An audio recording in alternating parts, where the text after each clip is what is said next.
today because there's a whole lot going on over here in Ghana. I've been over here for, well, actually, I broke it up. I came at the beginning of June. Now we're approaching it. Then I went back to the States for a minute. Then I've been here most of the month of July. And then as we're getting ready to head into the August month, we got a big tour coming up. And we're going to talk about that and a few other things. So make sure that you get ready.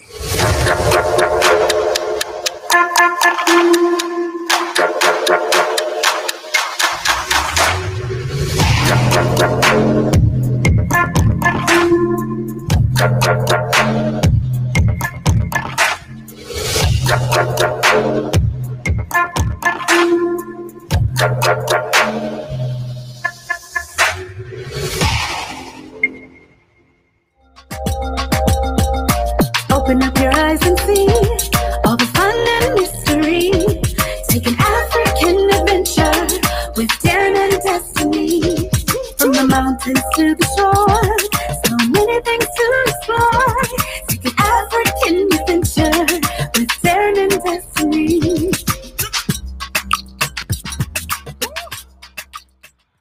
That's right, The Adventures of Darren and Destiny. Make sure you pick that up today. You can go to darrenanddestiny.com. It is a children's book series that I wrote about their many adventures to the continent of Africa, but also I wrote that theme song too. Open up your eyes and see all the fun and mystery.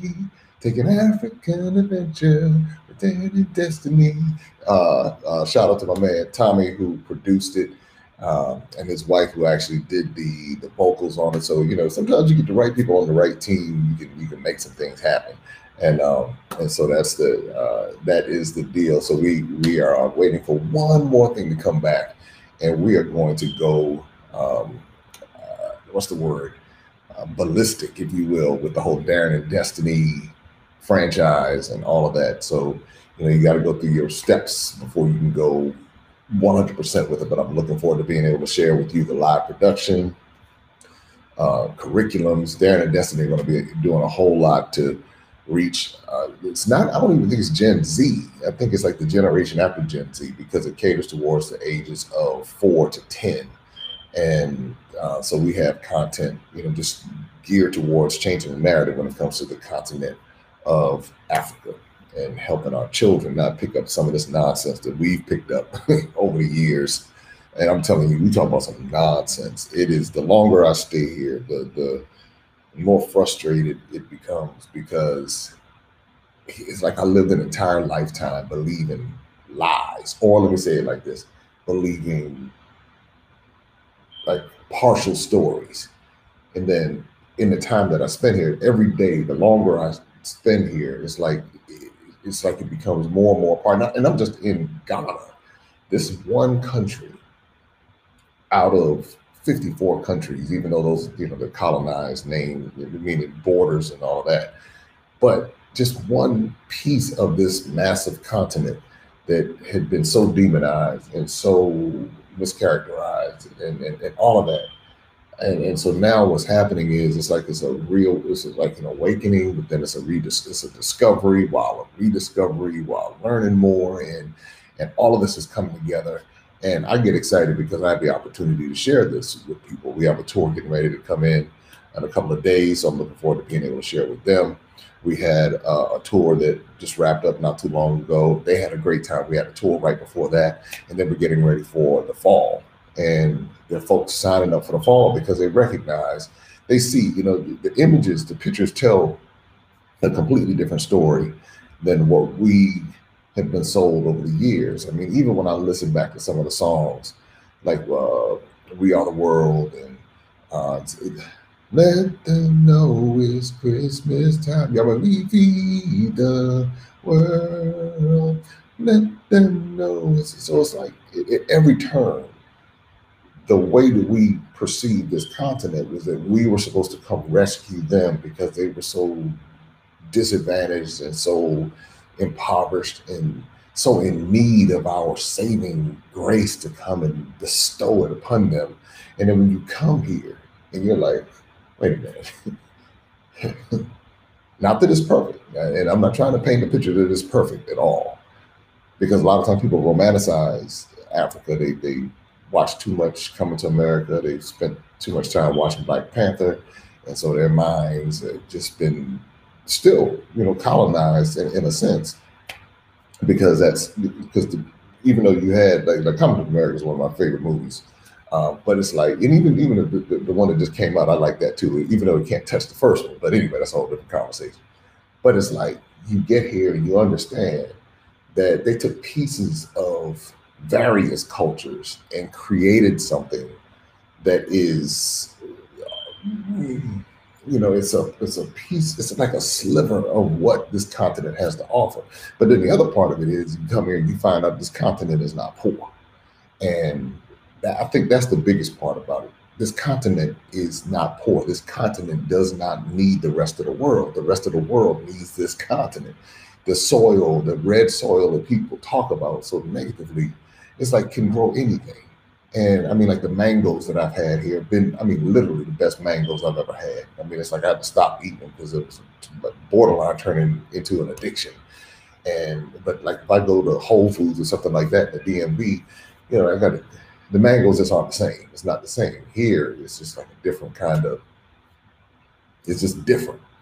So I wanted to spend time here because I want to paint an accurate narrative. I don't want to go, because sometimes when people come, they go and then they take it all the way to the other extreme, and all they show is luxury, and then they neglect to share some of the challenges that are real, because there are challenges just like that. And that's where that romanticizing part comes in, because sometimes people romanticize, and in their mind, they're thinking that they're coming over to, like, all these people over here are supposed to be welcoming them and opening up their arms, and because of what we went through, and now we're coming back home, and they should be welcoming us. And truth be told, half of them don't even, more than half, most of them don't even know our story as a part of the African diaspora.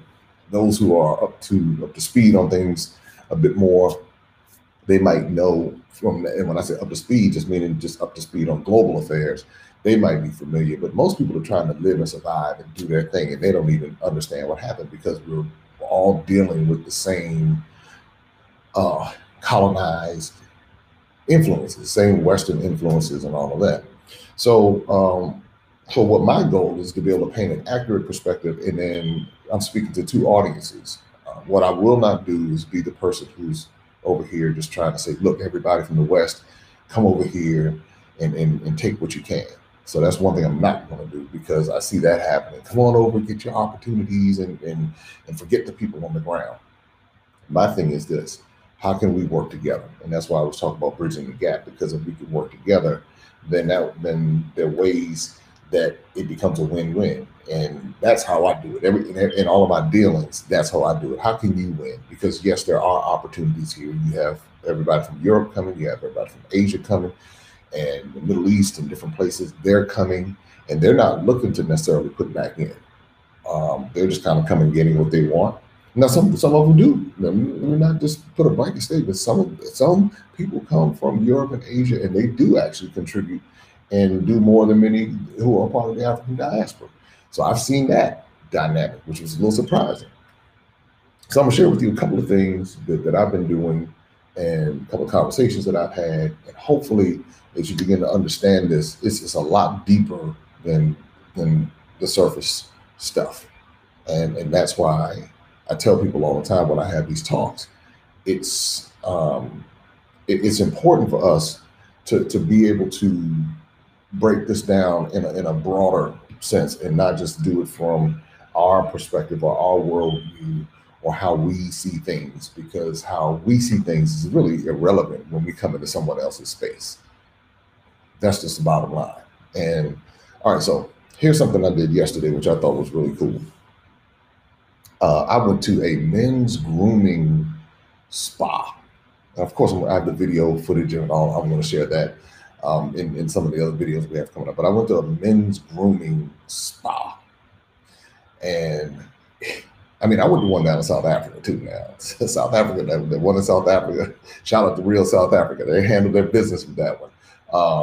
But this one here in Accra was right there with it. And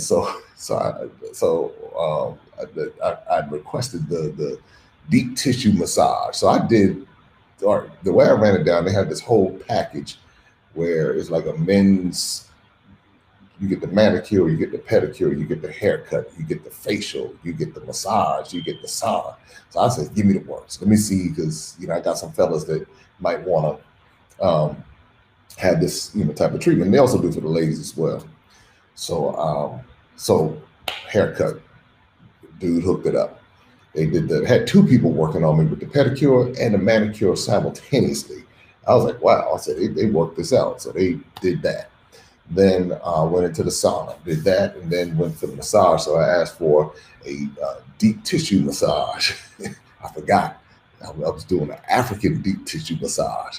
So as I was getting the massage, so the masseuse said, well, you something that went on my back and did something, then had the little crack or whatever. Oh, you have poor posture. I was like, okay.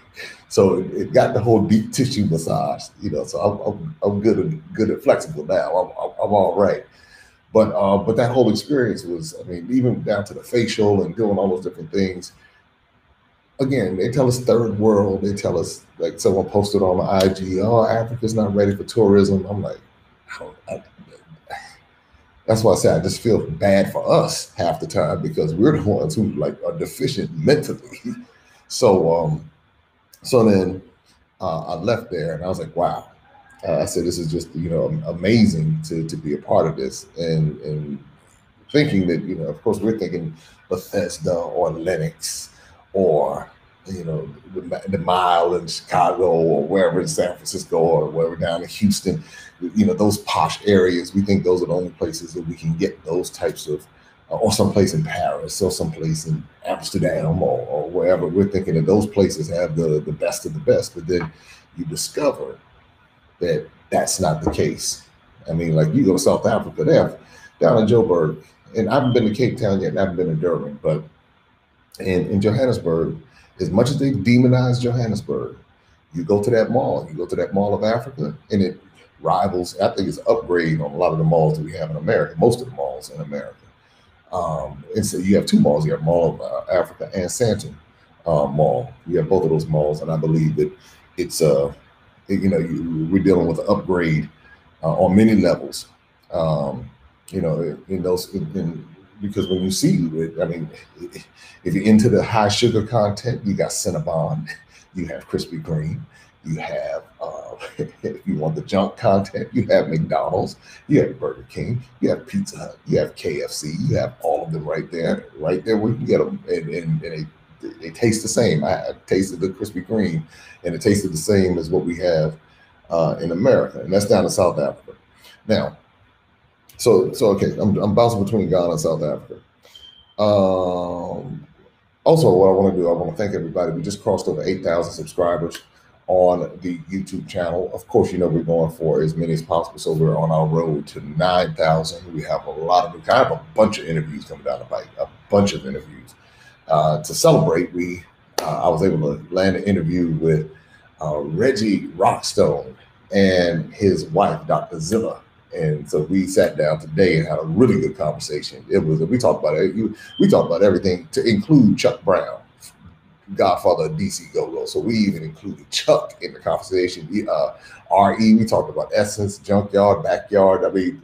That's where we went with this in Ghana. So just to let you know, that's coming. We have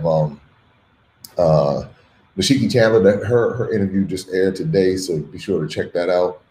And the other thing that I'm working on is, because a lot of people have been asking me about coming to Ghana and the tours and what we can do. There are a couple of things that we have happening for the individual, and for our group tours. We have it where you can come and be a part of our group tours under the Maximum Impact label. The other thing that we're doing is for organizations who may want to have their own brand on the tour, but they want to use our expertise and our knowledge and basically contract us to facilitate their tour. But it's kind of like white labeling, meaning it's their brand. We just handle the logistics and make sure everything is done for them. We put the time in on the ground. We have the relationships. We know the different places to go, where not to go. We understand that Western audience and their palate for cuisine. We understand the cultural adjustment that they might need to deal with. So people are reaching out to us to say, well, we have a group of 10, 20, 30, however many, and they're saying, well, can you help us facilitate these tours? And we can. So we're fully insured. We have everything in order. We're based out of the U.S. So because a lot of times U.S. companies or Western people like to know where the company is based out of. So we are based out of the DMV, which is the Washington metropolitan area, but we employ people on both sides. So that's how we're able to bridge the gap. So we employ people in the different countries that we go to, as well as employing people in the U.S. And so that's how we make that work. And just to let people know, so if you're interested in bringing a group, then you can reach out to us at maximumimpacttravel.com, and we'll make sure that you have everything that you need in order to make your tour or your trip to Ghana or Tanzania.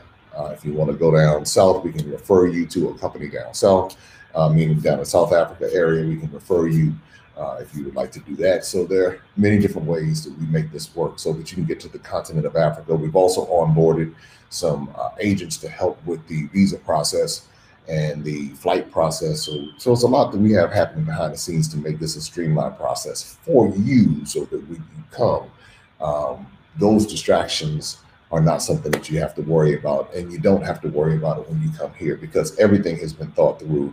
And if there's certain things that you want to happen, then we'll do our very best to make it happen. So I just want to kind of put that out there for those interested in traveling in Ghana. Like I said, I'm here right now. And everybody's like, do you live? No, I do not live here. I have a family. I do not live here. I am laying the foundation. And so we are in the process of building for the future. And so sometimes you have to kind of go out and spy out the land and do what you need to do in order for that foundation to be laid. I'm very particular about the level of execution and excellence that I want to be demonstrated on several different levels. I want to make sure that the folks in Ghana are represented properly, and I want to make sure that the folks in the U.S. are represented properly, and the global African diaspora is represented properly. And that's why I put the extra time in to make sure that we connect with the right people and do this the right way, so that the other narratives that have been spread about, as far as whether it's Black business or whatever, I want to make sure that we go the extra mile, because so many narratives, just like the narrative about Africa has been portrayed in such a negative way. In many instances, the narratives about Black businesses have been portrayed that way. In some cases, they have lived up to that unfortunate reputation. But that's why we're here, to make sure that we tear down these walls of negativity across the board and do our very best to give people the best experience possible.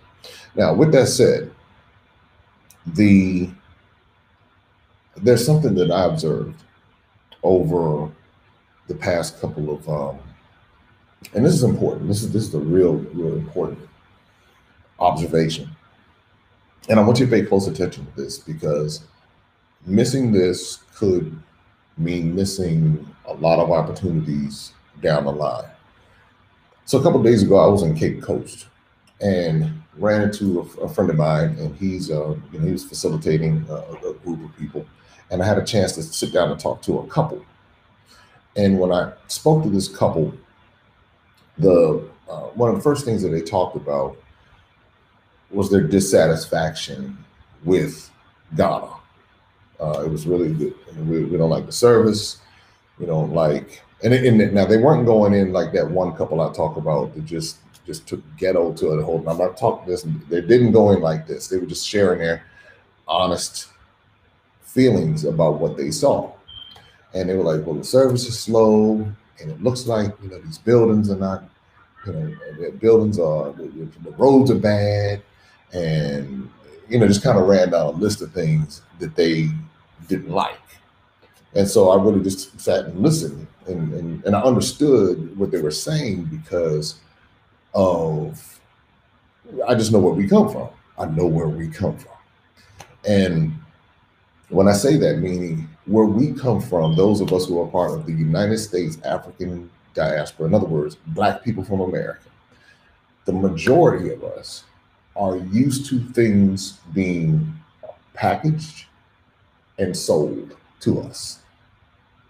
The majority of us are not used to building something from the ground up.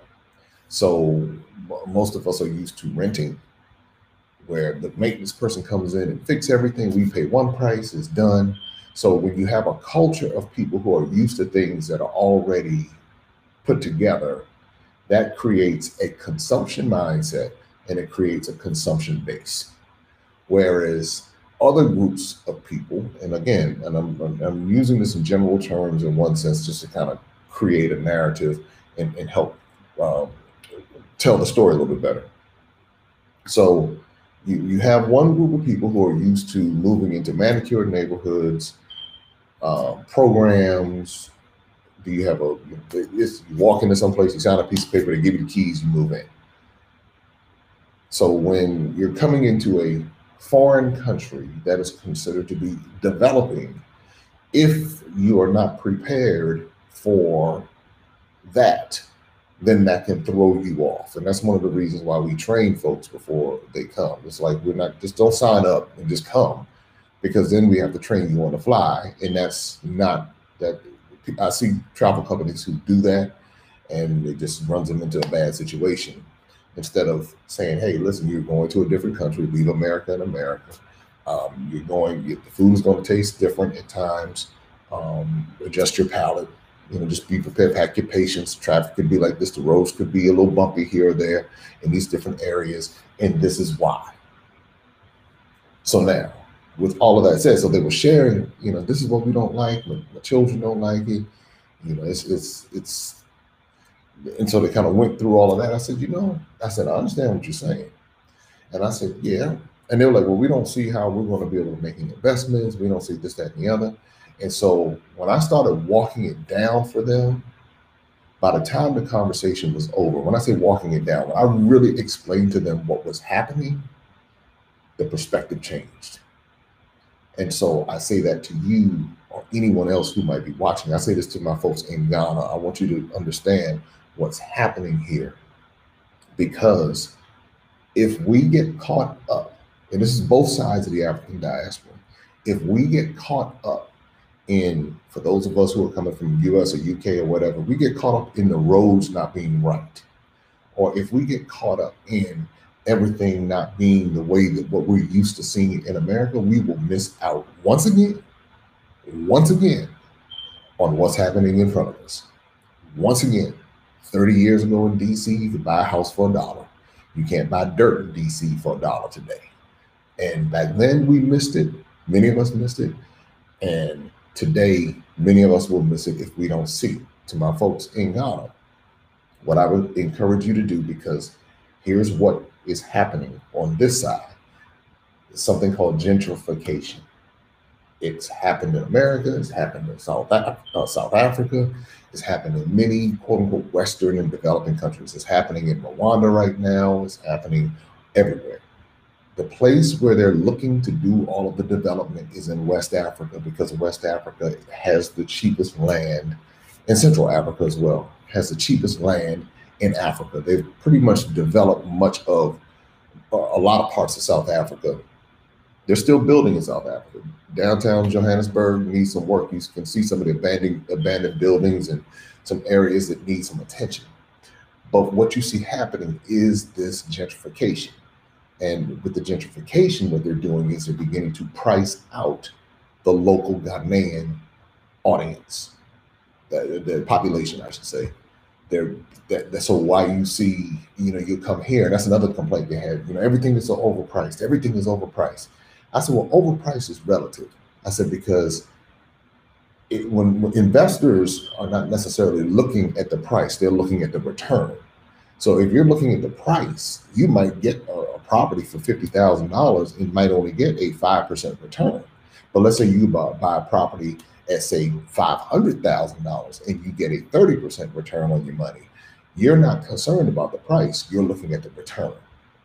So again, we're dealing with cultural adjustments from the West, and then you're dealing with folks being priced out who are native to the particular areas.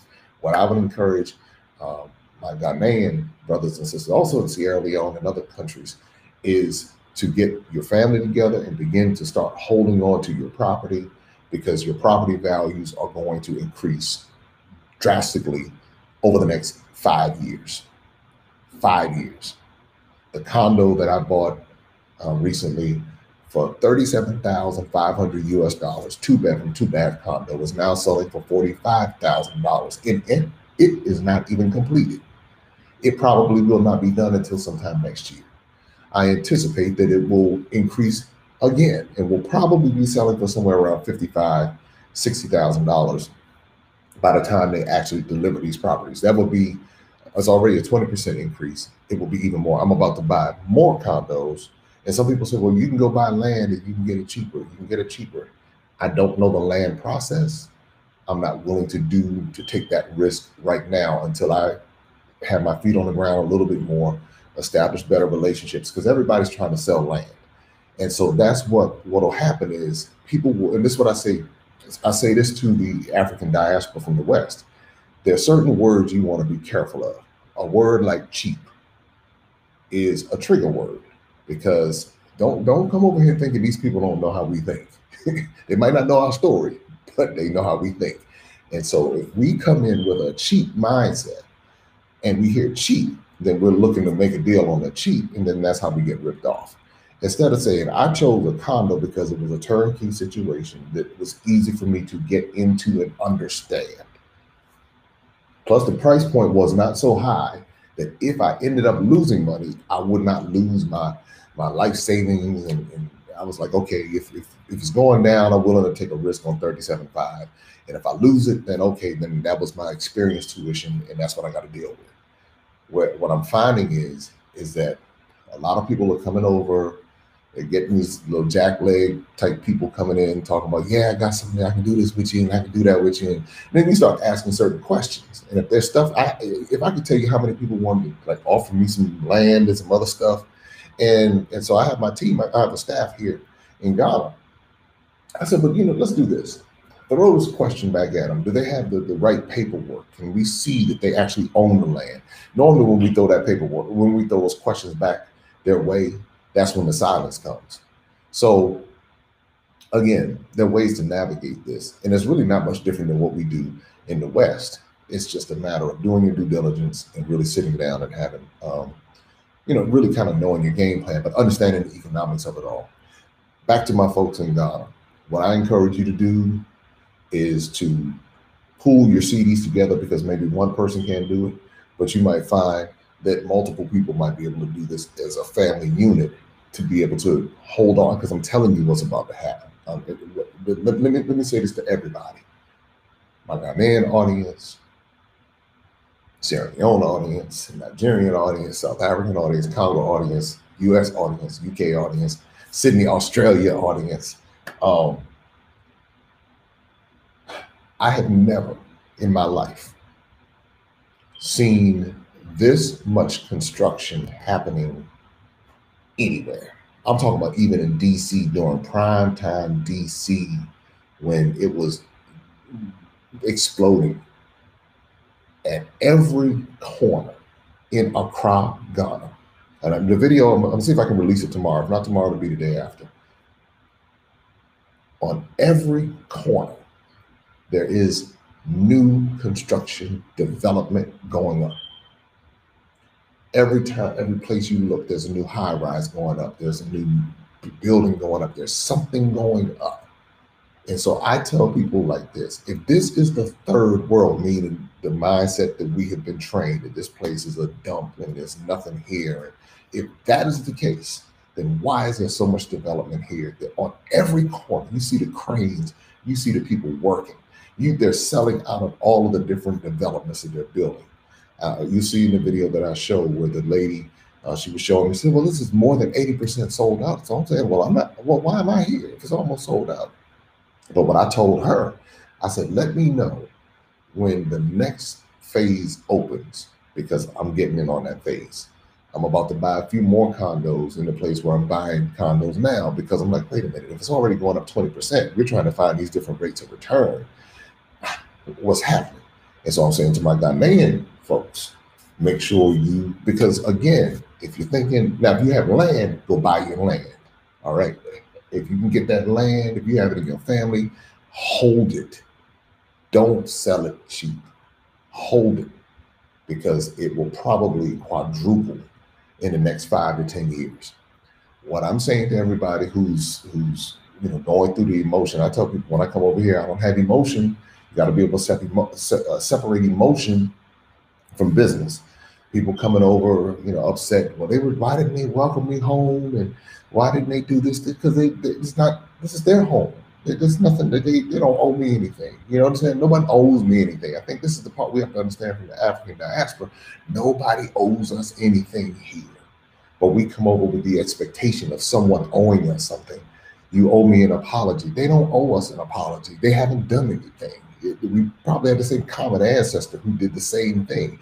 So I'm not looking for apologies. I'm not looking for anything. I'm looking to learn. I'm looking to explore the culture.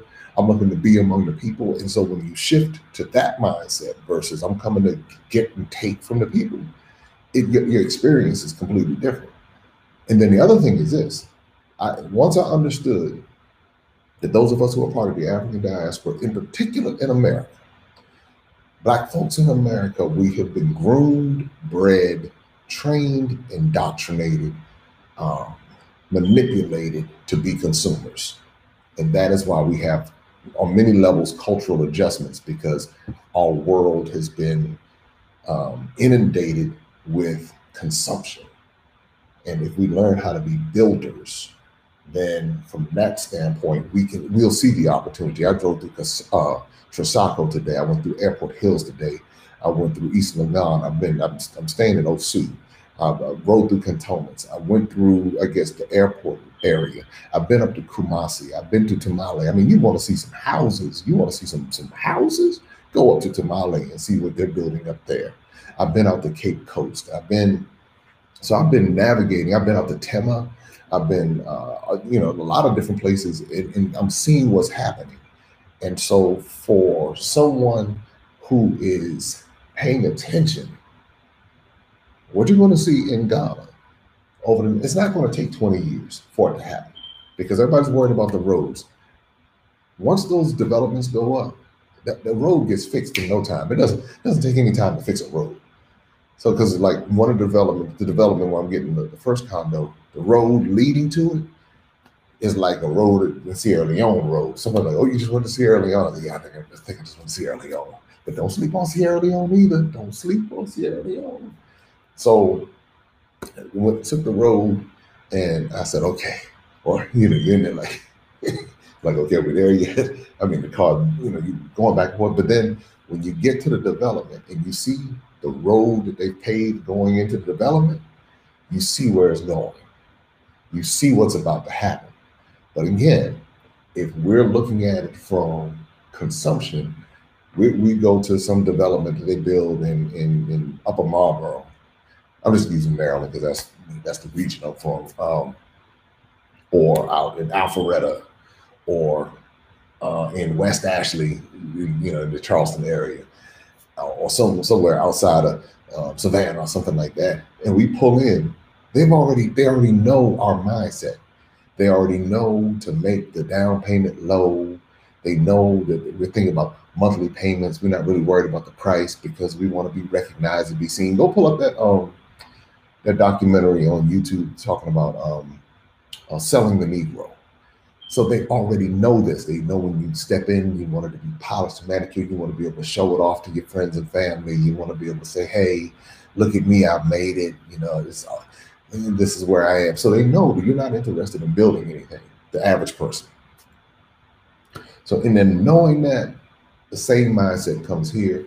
Like I went to a spot yesterday that was so bad, I was like, good God Almighty. I said, now this is my style. I was sitting in there talking. I was like, yeah, I could do this. Yeah, I'm feeling this. But the joint was like $280,000 or something like that. I said, for a 2-bedroom condo. I was like, good God. I said, okay. But then I stopped. I had to snap out of my American Negro mind and say, okay, yeah, but if it's selling like this right now, what is it going to be selling for in 10 years? And you all are 80% sold out of these models right here. Okay, All right. So 20% on 260. So if I get this and it goes up 20%, now I'm starting to look. And I said, oh, it takes, okay. So that's why I said, let me know when the next part of this opens up, because I want to snatch one of these up just because I see where this is going. I see it because I saw what happened in DC, right on the waterfront. I grew up in Southwest DC. I remember when, and I went to Jefferson Junior High School. Shout out to the Trojans. Uh, um, so there used to be a parking lot right across the street from Jeff. And when we were there in the late 80s, it was just parking lot. In the late 90s, they started building these townhouses. And I remember my mindset. I remember the stuff that came out of my mouth. I said, wow. I said, they're putting up these townhouses for $450,000 for a townhouse? I said this in around 99, 2000, right around there. Well, if you look at what they're selling for now, these townhouses, I mean, you're talking about like 1.5 million.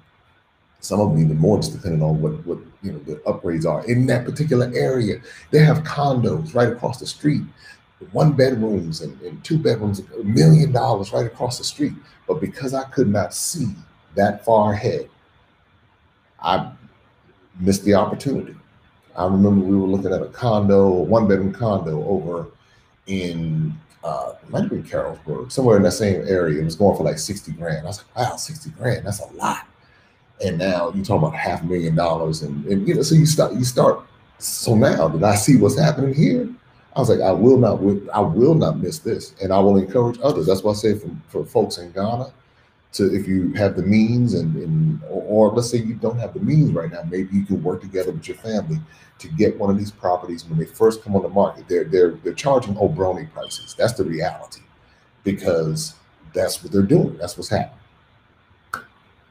I tell the Obroni audience, I said, please don't take it personal, because it's business. This is global capitalism. If they can make the money, they're going to make the money. You can make the money in South Africa, because actually South Africa is less expensive.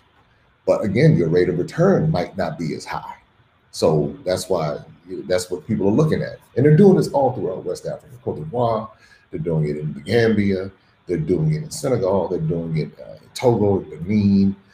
Nigeria has a strong real estate market, quiet as kept. Don't sleep on Nigeria. I know Nigeria has a bad rep in a lot of places, but if Nigeria was as bad as everybody makes it out to be, why is Marriott building like one of the best Marriotts in the whole franchise in Lagos? Why have they built that in Lagos? If Nigeria is that bad, not saying that it doesn't have those challenges, especially in the north and the different things going on with SARS and all of that. I'm talking about, there's another side of it, though, another economic side of it. Why is Nigeria the wealthiest country in Africa? Why do you have billionaires coming out of Nigeria? And some people say, well, they got all them scams and everything. Let me just say this plainly. The country that probably has the biggest scams in the world is the United States of America. So it's just subtle kind of scams. It's scams on the low. Scams that make you like one of the biggest scams America has running right now, which people love and sign up for without any questions, on student loans. And that's the thing I want to warn my folks in Africa about, all over the continent. Be careful, because that's the next thing they're going to try to do, is to put this higher education thing on you. And then they're going to make these loans. Right now, the school fees are manageable for some people. But I even saw a sign out going towards Kumasi where they're talking about student loans in Ghana. So the one thing I'll tell you, one of the reasons why a lot of Black folks are still in slavery in America is because of those student loans. So I would implore you, in anywhere in Africa, please avoid the student loan slavery trap. It is a Western manipulation. It's basically like a Ponzi scheme when it comes to education, because so when you can put a loan on something, you can increase the price, because now people are saying, okay, I can space out the payments. That's more manageable for me. So that means that the cost of tuition can go up, and they'll make more money over time with the interest. And then obviously with the increased tuition. Right now, the school fees have to be at a certain level, because otherwise people won't go. So they have to keep it low. But once those loans get involved, that's when the price goes up. That's when the interest gets involved, and that's when people stay at that certain economic level, because the return on investment of the education oftentimes is not it's not on the same level as what the actual expense is. So we feel good, we have the degrees, it tells us we're educated, but the compensation is not there. It's not commensurate with one another. So you begin to see that that's a problem. That is also going to be coming to Africa as a continent, even, I mean, in widespread, but in America, it's a disease approaching $2 trillion. And a lot of people who are infected with this disease are from the African diaspora. It's all economics across the board. So what I want to encourage everybody to do your homework, do your due diligence, spend some time. And one of the things that when you come on the tours that I'm a part of, you get a chance to see. And now, you know, that I'm riding around, like I said, the video's coming out, but you get a chance to see all of this. You get a chance to see the development that's happening.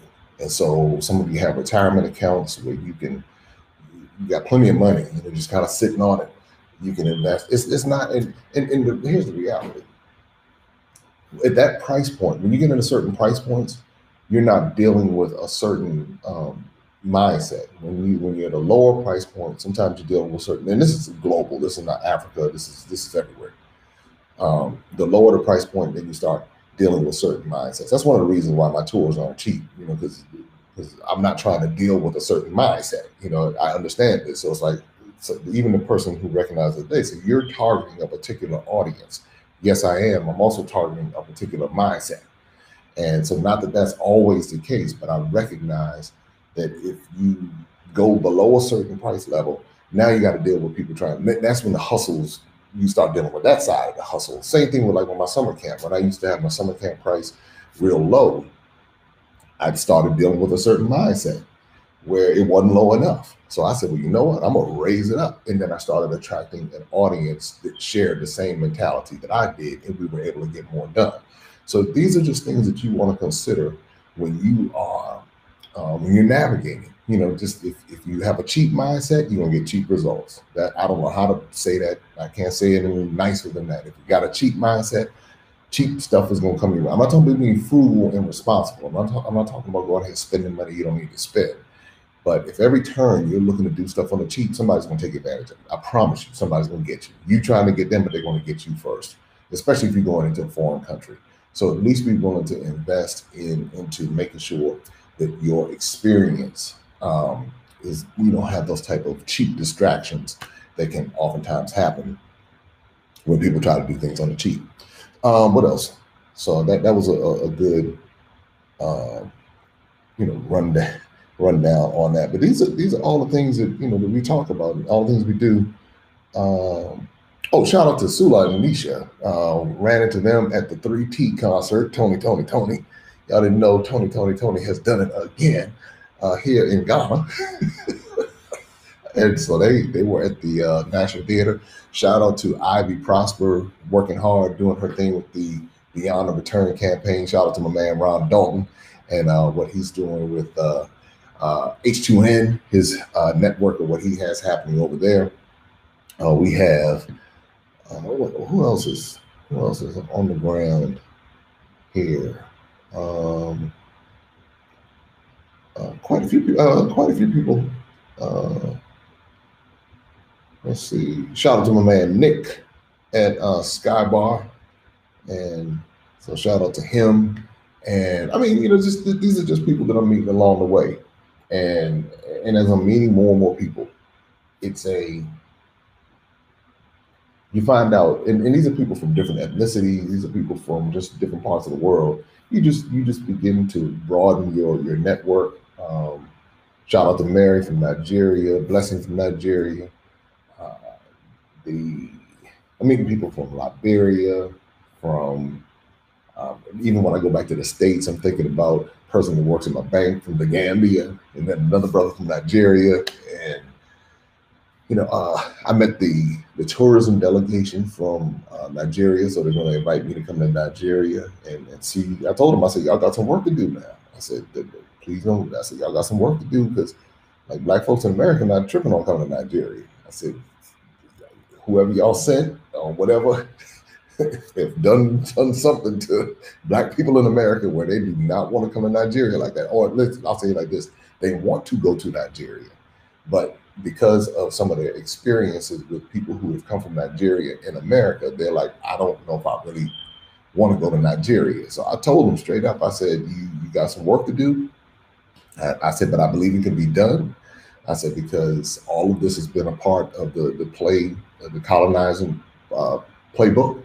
So we can, we just got to be really strategic about it and make sure that we, present Nigeria in the best light, because that is the truth. That is the narrative. But it's not just the narrative. I think it's what some people have done.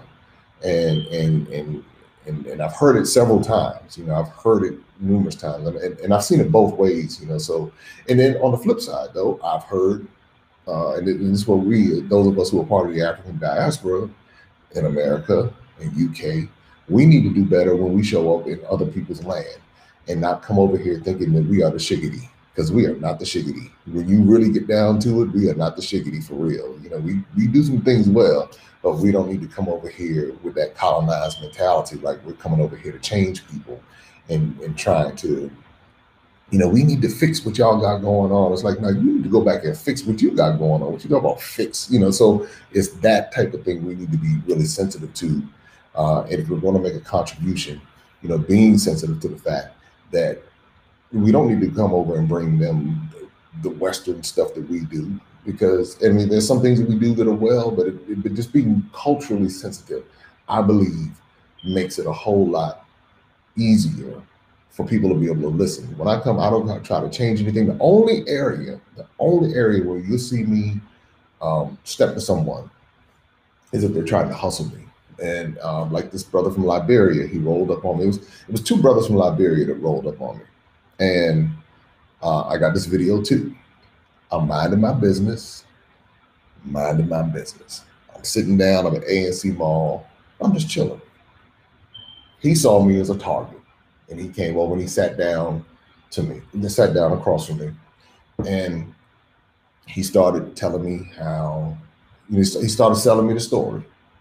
So I'm listening, and yeah, this is what's going on up from Liberia, and this is what the deal is, and this happened, and I need 20 C's so I can get back to the camp. That's what he told me. And I told him, I let him go through his whole spiel, and I said, no, I'm not giving you any money. I'm not giving you any money. And I told him plainly, I said, I'm not giving you any money. I said, because these women out here are working. They have the stuff on their head that they're selling. I said, I'm not giving you any money. I said, however, if you can go find something to sell, then I will go buy that for you so you can go sell. I said, I'm leaving in 5 minutes. I said, if you can go find something to sell, then I'll get it for you. Do you know that brother went out there and he found something to sell? And like I said, I'll show you the video. That's the only thing, I think if there's a problem, that's the only problem I have, because, and I told him, I said, I feel like you're exploiting me. I said, because I'm over here minding my business, and you're coming to bum off of me because you think I have money. And so, that was one conversation I needed to have. But outside of that, you navigate it. And I believe people, I got out of my feelings, I did what I needed to do. And if he takes that and turns that into $1 million enterprise or whatever, or 500,000 CD enterprise, whatever he does with it, then I'm cool with it. But those are just some of the cultural things that you begin to navigate. And I think the other part of it is that I don't harbor on the negative, because some people they just hone in on the negative. All they say is negative, negative, negative, negative, negative. Everything they say is negative. Everything that comes out of their mouth, negative, negative. I'm like, well, good grief. I don't know if I'd be scared to be your spouse, because everything that comes out of their mouth is negative. And this is, you just hear this. And it's like, when you understand why things are the way they are, you give people a pass on certain things. I give us a pass. Those of us on the African diaspora a pass, because I know why. I know why many of us will have cultural adjustments, because of how we've been trained, how we've been bred in America. We've been bred, and I use that intentionally. Some people don't like when you say that, but no, we have been bred to be a particular way. And so I know y'all don't want to hear that, but believe me, it is a breeding process from the education system, from the you got all types of systems that are there to breed a mindset, which then in turn breeds behaviors, which then in turn breeds results that are bigger than what anybody can even imagine. Bigger. We stay on the micro level, but then there's another level that's bigger. And then when you get on that level, you begin to see the broader picture. We spend time in our emotions and all of that. That's why in a lot of the comments, people get offended so easily, get upset, and they get in their feelings, and they get in their feelings, and their feelings get hurt, and then they zone out. I said, if I can see the Chinese person come here and build a business, and you call them every slur in the world, they're like, just give me that money. I'm gonna handle my business. We come here and they don't like us. They call me old brony, or in America they call me nigga. They don't like us. You can call me whatever you want. Just give me the bread. That's the bottom line. What you call me doesn't mean anything. If you call me that in America, okay, that's what you're gonna call me. You're thinking it in your mind. So you might call me that anyway. So, okay, that's where you are. Just make sure you can call me all the names you want, but just make sure when it's all said and done that I have the equity that I need so I can move on to the next thing. And then the next person can call me the next name and whatever. Just make sure I have my equity. And I'm not going to get caught up in all of the emotion of it all. That's what I'm saying. Not that it's not important and not that you tolerate it, but recognize that everybody's not going to like you. It's not their responsibility to like you. They don't owe you anything. And so when you can just take all of those pieces of the puzzle out of it and understand the broader picture, that's why you see so many people from so many different places opening up so many different things and using the labor force of Africans to this day. And that'd be whether it's the casino in Prince George's County, or whether it's the restaurant in Accra, Ghana, or in Dar es Salaam, Tanzania, or Nairobi, Kenya, or Johannesburg, South Africa, or Lagos, or Dakar, wherever, in Toronto, in London. So you got to understand, at some point, when you get rid of the emotion, now you go to that next level. So anyway, I'm gonna be dropping these videos where you can actually see all the development, and as you see all the development happening, then you can put it all together. So I just wanted to throw that out your way. Shout out to 8,000 subscribers. We're on our way to 9,000. I'm gonna celebrate each milestone. This is how you build brick by brick by brick. Please be sure to like, subscribe, share, let people know. Maximum Impact with Jay Cameron is here. Much more content on the way. I'm gonna really break down that whole student loan thing for Africa. Please, Africa continent. Yep, I'm speaking monolithically. Avoid that mess, because folks in America, they are hemmed up on so many levels, and without realizing they can still get the same education without the debt. So you want to make sure that the continent, if somebody sounding alarm, you can share this video or this link goes out, and you can let people know, please don't get caught in that trap. That is the trap of traps in America. Let's not bring that mess over here to Africa. Tomorrow we'll have more updates. If you want to travel with us, again, if you want to white label your tours, have us behind the scenes, go to MaximumImpactTravel.com, shoot us an email, let us know what you have in mind. If you want to join us, we have October coming up, we have November coming up, we have December coming up, and so you can join us here on the continent of Africa in Ghana. We also have Tanzania coming up, so that's going to be in October. We're about to put the deadline for Tanzania. It's Tanzania, whichever one. Tomato. So we're going to put a deadline up to be able to get that squared away, so we know what the deal is with the Tanzania trip, and then we're going to go from there. So I hope to see you somewhere on the continent. Make sure you pick up the Adventures of Darren and Destiny children's book series. Go to DarrenandDestiny.com, and yeah, and that's the deal. So see you tomorrow. Have a good evening. Open up your eyes and see all the fun and mystery. Take an African adventure with Darren and Destiny. From the mountains to the shore, so many things to explore. Take an African adventure with Darren and Destiny.